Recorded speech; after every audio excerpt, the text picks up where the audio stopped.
Alright guys, what is up? This is PVM Vertigo here, and today we're going to be talking a little bit about something that was in the news recently and what my thoughts are on it. Okay, so the topic is on, of course, H1Z1. A very anticipated game that I was very excited about. My friend Justin brought it to my attention because he was very hyped about it. And I thought, oh, this is going to be pretty cool.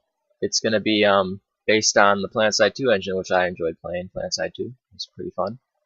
And I was like, cool, maybe a major developer can back a game like DayZ, but it'll have a whole lot more money like Sony obviously does.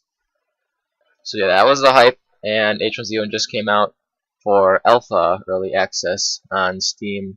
Can't remember, it was like a week ago or 2 weeks ago. Not really sure. I haven't been paying that much attention to it because I was not going to buy it yet because my Steam wallet, well, it's empty from that Steam sale, so I'll have to wait a little bit to get it. But from what I hear, I might not even have to do that because what my friend Justin says is that even though he paid $20 for it, it's going to be free to play soon. It's basically you're paying $20 to test their product.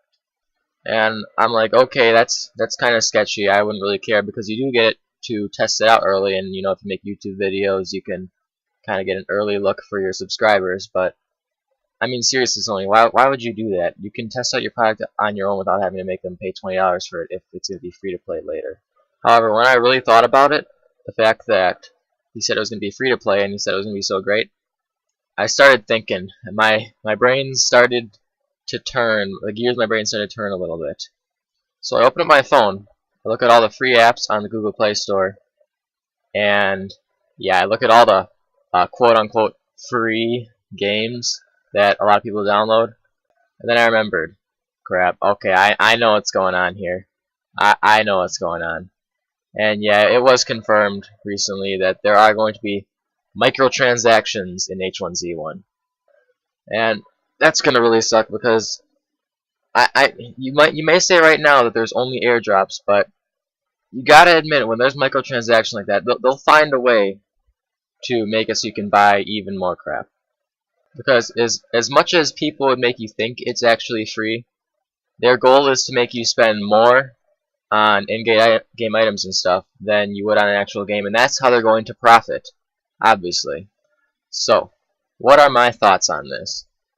Well, my initial thought, as I said before, was it would be good to be a free-to-play game, until I remembered that, yeah, the microtransactions would be there. So, as of right now, I would rather, it's at $20 right now, I'd rather have it stay there, but if they can't make enough money, and right now they have microtransactions with the $20, to be honest, I'd rather have them put it up to maybe like $40 or $35 like DayZ is, but I just want them to remove the microtransactions completely.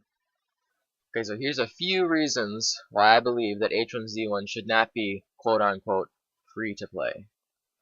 Okay, so number one, H1Z1 is not a correct type of game that could potentially be an actual free-to-play game. An example of an actual free-to-play game is TF2. You can join in, you can download it from Steam or whatnot, and it will be free. You do not have to buy weapons to get the advantage because, as you know, TF2 weapons, all of them are pretty balanced, to be honest. None of them really have an advantage over each other, except for like certain ones that you can get off of a normal drop. However, countering the thing that you are going to say in the comments about the fact that in H1Z1 you can find a gun that you could also get in a drop, the thing is that in TF2 you get to keep the gun forever. It's like if you buy in the store or you find it in a drop, you have it forever unless you get hacked. However, in something like DayZ, as you would know, which is what H1Z1 I think would be like. I haven't actually tried it out yet, but if it's a survival game, obviously you will lose your items upon death. And I can already see it now. There's going to be like headlines on gaming sites and news channels and whatnot about like kids buying, I don't know, like $20 worth of airdrops and whatever you can buy in H1Z1, and then losing it due to like getting shot in the face with a bow. And as I said before, the airdrops will not be the only things that Sony will add if they keep the free-to-play system. Because a free-to-play system allows, you know, prices to change and new things you can buy to be added. And that makes it really, really bad for the consumer when you buy something or you get something for free, or quote unquote free, and you have to pay more and more in order to get the edge over your opponent, which may or may not have more money than you. And this, my friends, the poor/rich thing, brings me to another issue. It's the issue of false advertisement. Advertising your game, saying that it's free to play when it is actually not free to play. Now, I've had this experience before, because I did used to play PlanetSide 2 a whole lot until I realized that the reason why I was getting killed so much is because my enemies had better guns than me. They had a different sniper rifle than me. I had 5 rounds in mine, and it was like a 3-shot, and theirs had like 20 rounds in their gun or something, and it was a 1-shot. Their scope didn't drift as much as mine did, and I pretty much stood no chance against them. So what does all this have to do with H1Z1, you might ask? Well, already there are airdrops in H1Z1 when it's already in alpha. Just imagine what they're going to do once it's fully released and has maybe a few years of updates under its belt. I've already seen what Sony can do with advertising free-to-play games, meaning that you actually have to pay to unlock better stuff in PlanetSide 2. But the thing is that in H1Z1, if you die, you lose your items and someone takes them from you. And what that sets off is PlanetSide 2 buying system on steroids, because with the airdrops you don't always get the items you want that you can't find anywhere else because people are going to shoot you with items they bought. But the thing is that it's a perpetual cycle, because you'll have to buy stuff in order to survive again. And unlike PlanetSide 2, you will lose your stuff upon death. Now, if you're a very optimistic person, you will say, oh, well, this whole buying thing is going to be optional. Well, from my experience with PlanetSide 2, it's not really optional, because it takes a very, very long time to get things in PlanetSide 2.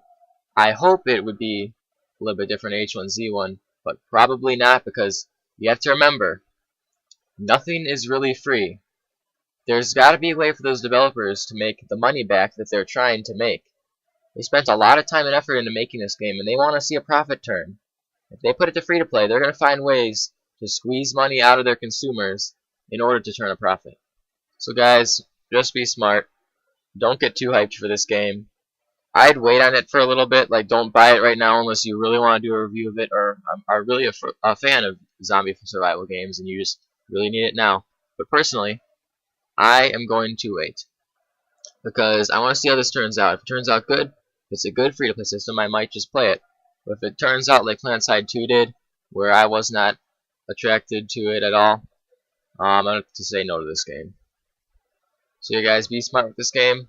This is the end of this video, my first ever thoughts video. I'll be doing more videos like this that involve current events, such as, I don't even know, since I can't predict the future. But if you want to see more videos like this, please subscribe. Please subscribe if you also like gaming videos. There's probably some on the sidebar over to the right, because I do have 42 videos now, including this one, I think. And I plan to make more in the future. Anyway guys, if you like this video, like it. If you dislike it, then obviously dislike it. That's what that button is there for, because I want to see what you guys actually think of this video.